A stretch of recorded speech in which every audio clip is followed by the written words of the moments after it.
I once had a veteran, one of my first clients. He said his experience in Vietnam is like somebody opened the trapdoor to hell. And he spent a year there, and now what he's doing is trying to keep that door closed all the time. And it is a journey through hell. And you come home, but you come home a changed person. When you came back, they gave you 90 days. Your job was held open for you. After 90 days, they can let you go.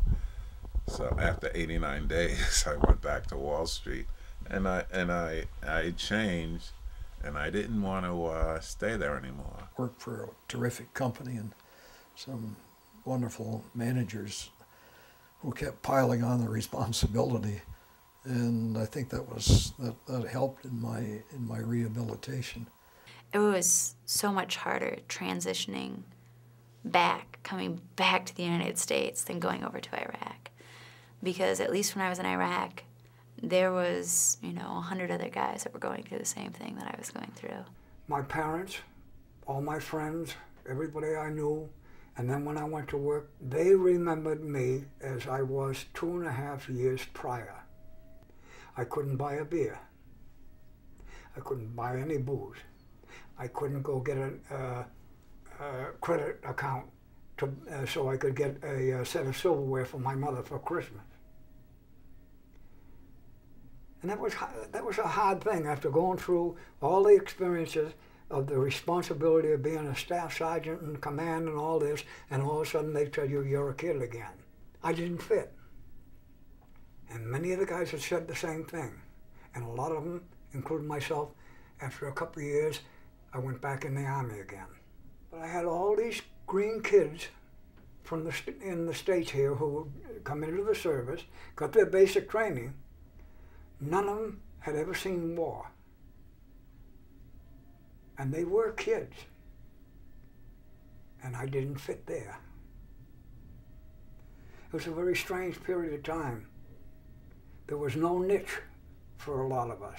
And now you're just all on your own trying to fight things that you don't understand, and you don't know if it's normal because there's nobody else to the right or the left of you that are going through the same thing. I struggle with that a lot, You talk to other vets from past wars who have come home to find that reality in civilian life is so much harder than the reality of war. It's just like, oh, well, there's always the Army to fall back on, and there's always those people to go back over there with. And so it's really hard, I thought for the longest time about going back over to Iraq. And when I came home, I was what I called the in-the-closet vet. I didn't want to talk about it.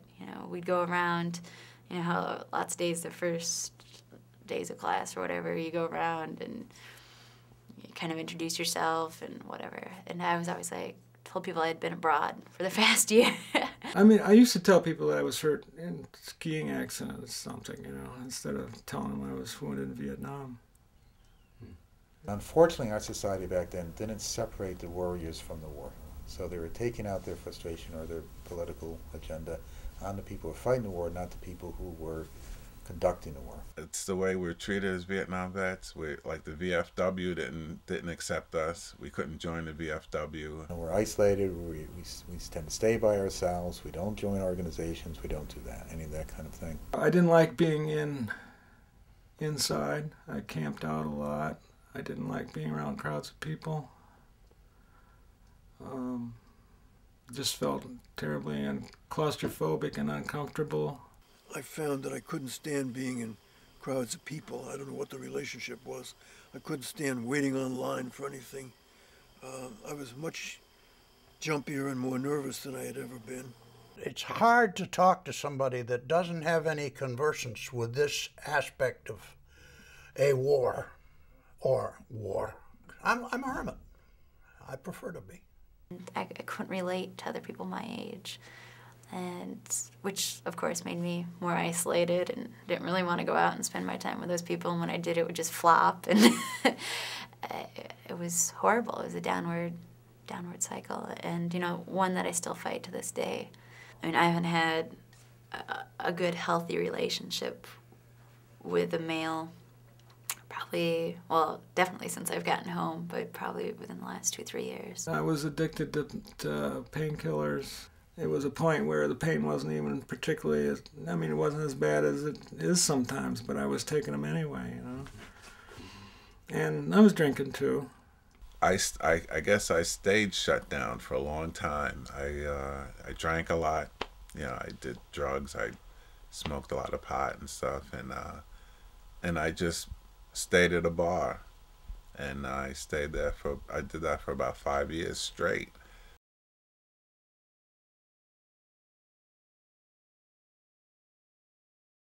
I've never met a man in combat that wasn't affected by it. Never. Not from any war. I know that my son was terribly affected. My half-brother was terribly affected. There's nothing you can do. The trauma is there. You can't unlock it. It gets bound up in the center of your head, and you can't release it. It's there. You can't go through an experience like that without having it change the way you look at your life and the way you look at life in general, and change the values that become important to you. It's got to happen. It changes you. You're never the same. No matter what, you're never the same. It changes you, and I think that anybody that goes into that and think they can go over there and go through that and then come back and everything's going to be the way it was is... And we're talking about experiences, and I said, do you still think about, being over there? And the guy from World War says, every day. And I kind of let out a nervous giggle, and I'm like, really? And it's the Vietnam vets, it's not funny. I think about it every day too. I guess I didn't mean to laugh. It was just more of, I was hoping that this would all go away, that, I would eventually stop, and that, it wouldn't be so intrusive, and that I'd start to forget Iraq. But it doesn't sound like it's the case, huh?